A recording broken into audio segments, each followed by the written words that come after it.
अमृत की कविता सिर्फ कविता नहीं है भरत, वो एक हथियार है। मेरे लिए तो सबसे पहले वो एक कविता है।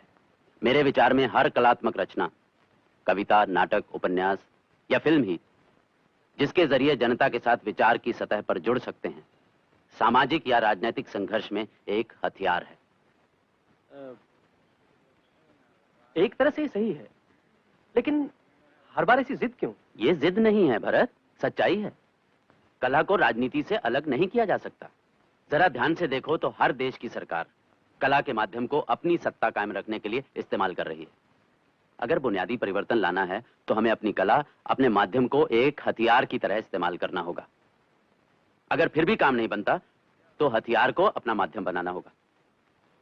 आपका मतलब है कला का उद्देश्य सिर्फ राजनीति का हथियार बनकर रह जाना है? उसका अपना कोई स्वतंत्र अस्तित्व नहीं है? अगर आर्टिस्ट पॉलिटिकली कमिटेड नहीं है तो उसका आर्ट रेलेवेंट नहीं है। क्यों डॉक्टर? मुझे इस बहस में क्यों उलझा रहे हैं? सीरियसली, आर्टिस्ट किसी भी पॉलिटिकल आइडियोलॉजी में विश्वास रखे या किसी भी पॉलिटिकल पार्टी का मेंबर बन जाए, यह उसका निजी फैसला है, उसका व्यक्तिगत चुनाव। मैं इसे उसके आर्ट के रेलेवेंट होने की आवश्यक शर्त नहीं मानता। लेकिन एक बात स्पष्ट है, श्रेष्ठ कला और साहित्य 20वीं शताब्दी में तो खासकर किसी न किसी किस्म के प्रोटेस्ट के जज्बे से पैदा हुआ है। यह प्रोटेस्ट केवल राजनीतिक था, सामाजिक या आध्यात्मिक था, इसका विश्लेषण करना आसान नहीं है। लेकिन कलाकार के मन में प्रोटेस्ट का, विद्रोह का जज्बा बहुत शक्तिशाली था। कोई भी पॉलिटिकल सिस्टम हो, अन्याय और दमन के विरुद्ध आवाज उठाना कलाकार की अहम जिम्मेदारी है।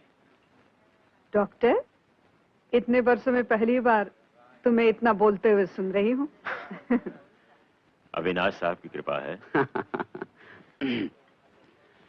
वैसे डॉक्टर, आपको ऐसा नहीं लगता कि कलाकार के प्रोटेस्ट को एक व्यापक विद्रोह का रूप देने के लिए उसे किसी राजनीतिक संगठन के समर्थन की जरूरत है? मुझे ऐसा नहीं लगता। एक ऐतिहासिक क्षण में जब बहुत से कलाकार एक विशेष प्रकार की चेतना, एक विशेष प्रकार की सेंसिबिलिटी व्यक्त करते हैं, तो खुद ब खुद एक मूवमेंट शुरू हो जाती है जो सीधे जनसाधारण के दिलो दिमाग तक पहुंचती है। लेकिन डॉक्टर, व्यक्ति के निजी सुख दुख का क्या? आपका दर्शन तो उसे तुच्छ मानकर धिक्कारता है। हमारा हर सुख, हर दुख सामाजिकता और राजनीति से संबद्ध होना चाहिए। हर बार ये आग्रह क्यों? व्यक्ति के निजी सुख दुख के साथ कोई बैर नहीं, पर अगर वो रचना के रूप में कलात्मक स्तर को नहीं छू पाता, कोई नई दृष्टि नहीं देता, तो किस काम का? डॉक्टर साहब, कभी कभी मुझे यह संदेह होता है कि जब हम सोशल कमिटमेंट की शर्त लेकर चलते हैं तो कला का दर्जा छोटा तो नहीं हो जाता? हम कैसे तय कर सकते हैं कि एस्थेटिक्स ज्यादा इंपॉर्टेंट है या कमिटमेंट? फिर सोचता हूं ये सब सवाल बेमानी है, क्योंकि हमें चुनने की आजादी नहीं है। हम लिखते हैं क्योंकि हम लिखे बगैर रह नहीं सकते। अमृत पॉलिटिकल एक्टिविस्ट हो गया है क्योंकि उसे वही अपना रास्ता जान पड़ता है। सबसे अहम बात यह कि हमने अपने लिए जो काम चुना है उसे हम पूरी ईमानदारी के साथ करते हैं या नहीं। भरत, एक सवाल का जवाब दो। हमारे इर्द गिर्द जो अन्याय हो रहा है उसके बारे में कोई मॉरल स्टैंड लेना चाहेंगे या नहीं? एक इंसान होने के नाते जरूर लूंगा। और कलाकार के नाते? जरूरी नहीं।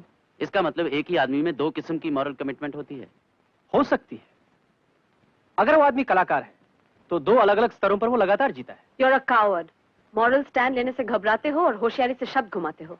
नहीं, असल में मेरा स्टैंड ज्यादा मॉरल है। अगर मैं दो तरह की मॉरल कमिटमेंट्स रखने में गफलत करता हूं तो इंसान होने के नाते तो मैं भ्रष्ट हो ही जाता हूं, कलाकार होने के नाते भी ईमानदार नहीं रह पाता। कितने कलाकार मिलेंगे जो आपके दो स्तरों पर रहकर पूरी ईमानदारी से जी लेते हैं, बगैर समझौता किए? ये अलग सवाल है। अलग सवाल नहीं है भरत। कभी ना कभी भीतर का इंसान और कलाकार एक दूसरे के सामने पड़ जाते हैं और एक ही सवाल का जवाब ढूंढने लगते हैं। तभी निर्णय करना पड़ता है, करना ही पड़ता है कि हम कलाकार बनकर जीना चाहते हैं या इंसान बनकर। कभी तुम्हारे सामने ऐसा सवाल उठे तो तुम क्या करोगे?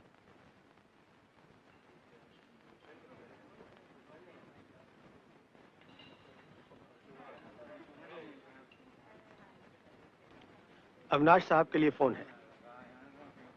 Excuse me.